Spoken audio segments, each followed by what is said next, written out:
X ನಲ್ಲಿ ಸರ್ಕಾರದ ವಿರುದ್ಧ ಕೇಂದ್ರ ಸಚಿವ ಕುಮಾರಸ್ವಾಮಿ ಕಿಡಿಕಾರ್ತಾ ಇರುವಂತದ್ದು. ನೆಪ ಪಂಚ ಗ್ಯಾರಂಟಿ, ದುರುದ್ದೇಶ ಜನರ ಲೂಟಿ. ಮೊಹಮ್ಮದ್ ಗಜ್ನಿ, ಮೊಹಮ್ಮದ್ ಘೋರಿ ನಾಚುವಂತೆ.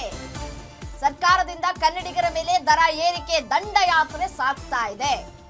ದುರಾಡಳಿತದಿಂದ ಕರ್ನಾಟಕವನ್ನ ಕಾಂಗ್ರೆಸ್ ಬರ್ಬಾದ್ ಆಗ್ತಾ ಇದೆ. ನೀರು, ಮೆಟ್ರೋ, ಕೆಎಸ್ಆರ್ಟಿಸಿ ಬಸ್ ಟಿಕೆಟ್ ದರ, ವಿದ್ಯುತ್ ದರ ಹೆಚ್ಚಳ, ಹಾಲು 3 ಸಲ ದರ ಏರಿಕೆ ಮಾಡಿದ್ದೀರಿ, ಮುದ್ರಾಂಕ, ಸರ್ಕಾರಿ ಆಸ್ಪತ್ರೆ ಇಷ್ಟು ಸಾಲದು ಎಂಬಂತೆ ಇಂದಿನಿಂದ ಕಸದ ಸೆಸ್ಸನ್ನ ಏರ್ತಾ ಇದೆ. ಸರ್ಕಾರದಿಂದ ಕಸದ ಹೆಸರಿನಲ್ಲಿ ಕೋಟಿ ಕೋಟಿ ಸುಲಿಗೆಗಳು ಆಗ್ತಾ ಇದೆ. ಆ ಗುರಿ ಇಟ್ಕೊಂಡಿದೆ. ದಿನಕ್ಕೊಂದು ಸುಳ್ಳು, ಸರ್ಕಾರದಿಂದ ತಿಂಗಳಿಗೊಂದು ದರ ಏರಿಕೆ ಫಿಕ್ಸ್ ಮಾಡ್ಕೊಂಡ್ಬಿಟ್ಟಿದೆ.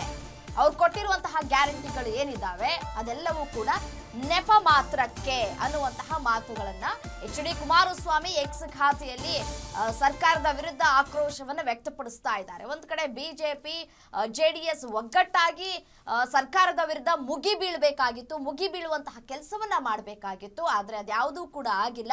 ಸದನದಲ್ಲೂ ಕೂಡ ಫೇಲ್ವರ್ ಆಗಿದೆ ಜೆಡಿಎಸ್, ಅದೇ ರೀತಿಯಾಗಿ ಬಿಜೆಪಿ ಎರಡೂ ಕೂಡ ಫೇಲ್ವರ್ ಆಗಿರುವಂತದ್ದು. ಈಗ ಬೊಬ್ಬೆ ಬಡ್ಕೊಂಡ್ರೆ ಏನ್ ಬಂತು ಪ್ರಯೋಜನ? ರಾಜ್ಯದ ಜನರ ಪರವಾಗಿ ನಾವಿದ್ದೀವಿ ಅಂತ ಎಲ್ಲಾ ಸರ್ಕಾರಗಳು ಬೊಬ್ಬೆ ಬಡ್ಕೊಳ್ತವೆ. ಅದಾದ ನಂತರ ಯಾವುದೇ ಸರ್ಕಾರ ಬಂದ್ರೂ ಕೂಡ ಜನಸಾಮಾನ್ಯರಿಗೆ ಅವರ ಜೇಬಿಗೆ ಕತ್ತರಿ ಬೀಳುವಂತಹ ಕೆಲಸಗಳು ಪ್ರತಿ ಬಾರಿ ಆಗ್ತಾ ಇರುತ್ತೆ.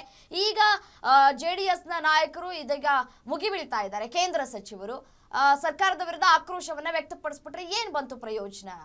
ನಿಮ್ಮಲ್ಲೇ ಒಗ್ಗಟ್ಟಿಲ್ಲ. ಸೊ ಸರ್ಕಾರದ ವಿರುದ್ಧ ಜನ ಬೀದಿಗೆ ಬಂದು ಪ್ರತಿಭಟನೆ ಒಂದು ಮಾಡಬೇಕು, ಅದೊಂದು ಬ್ಯಾಲೆನ್ಸ್ ಇದೆ ಅಷ್ಟೇ.